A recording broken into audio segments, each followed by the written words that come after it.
உலகில் பல வித்தியாசமான பழக்கம் தோற்றமுடைய மனிதர்களை பார்த்திருக்கிறோம், கேள்விப்பட்டிருக்கிறோம். அந்த வகையில் புலிகளின் மீதான அதீத மோகத்தால் தனது உருவத்தை புலியை போன்று மாற்றிக்கொண்ட மனிதரை பற்றிய ஒரு தொகுப்பு.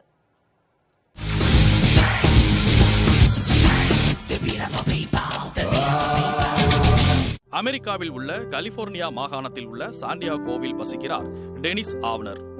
நேரில் அவரை பார்ப்பவர்கள் சற்று ஆடிப்போவார்கள். பார்ப்பதற்கு ஒரு புலியை போன்றே காட்சியளிக்கிறார். முகத்தில் புலியின் மஞ்சள் கருப்பு வரிகள், புலி மீசை, கோரை பற்கள் என்று அச்சு அசல் ஒரு புலியாகவே காட்சியளிக்கிறார் டெனிஸ். பின்னால் ஒரு வால் ஒன்றும் வைத்திருக்கிறார். உடல் முழுவதும் புலியின் வரிக்கோடுகளை போன்று பச்சை குத்தியிருக்கிறார். அது மட்டுமல்ல, தனது உதட்டை புலியின் உதடு போல் இருக்க அறுவை சிகிச்சையும் செய்துள்ளார். இதுவரை சுமார் 11 முறை அறுவை சிகிச்சை மேற்கொண்டு இவ்வாறான ஒரு தோற்றத்தை அடைந்துள்ளார் ஆவ்னர்.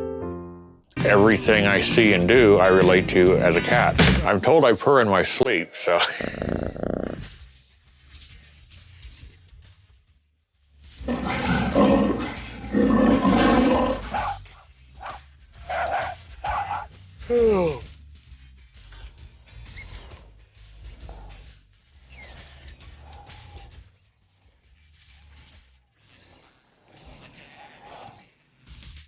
சாண்டியாகோவில் உள்ள ஒரு ஹார்ட்வேர் கடைக்கு பின்னால் ஒரு சிறிய குடவுனை வாடகைக்கு எடுத்து அதில் தனியாக வசித்து வருகிறார் டெனிஸ். அவருக்கு ஆதரவு அளித்து எந்த பிரச்சனையும் அளிக்காமல் அங்கு குடியிருக்க அனுமதி அளித்துள்ளார் அந்த வீட்டின் உரிமையாளர். சிறுவயதில் எல்லோரையும் போல் சாதாரணமாக இருந்த டெனிஸ் 20 வருடங்களுக்கு முன்புதான் இப்படி மாறத் தொடங்கினார். அதில் இருந்து அறுவை சிகிச்சைக்காக மட்டும் 1 கோடி ரூபாய்க்கு மேல் செலவு செய்துள்ளார். ஆனால் பணம் ஒரு பொருட்டு அல்ல என்றும், புலி போன்ற தோற்றத்தை அடைவது மட்டுமே தனது நோக்கம் என்றும் தெரிவித்துள்ளார். தனது தலையை மாற்றிக்கொள்ள மேலும் பல அறுவை சிகிச்சைகளை செய்து கொள்ளப் போவதாகவும், 4 காலில் நடக்கும் வகையில் அறுவை சிகிச்சை மேற்கொள்வது பற்றி ஆராய்ச்சி மேற்கொண்டு வருவதாகவும் கூறி நம்மை ஆச்சரியப்படுத்துகிறார் டெனிஸ். அவரது வால் பகுதி விசேஷமானது.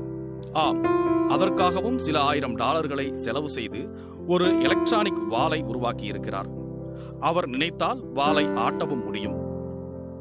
பொதுவெளியில் பலர் தன்னை ஆச்சரியமுடனும் சிலர் அருவருப்புடனும் பார்ப்பதாக கூறும் டெனிஸ், பணம், நகை, கார் என அளவிலா ஆசைகளை கொண்ட மனிதர்கள் மத்தியில் நிச்சயம் ஒரு அதிசயமான மனிதர்தான்.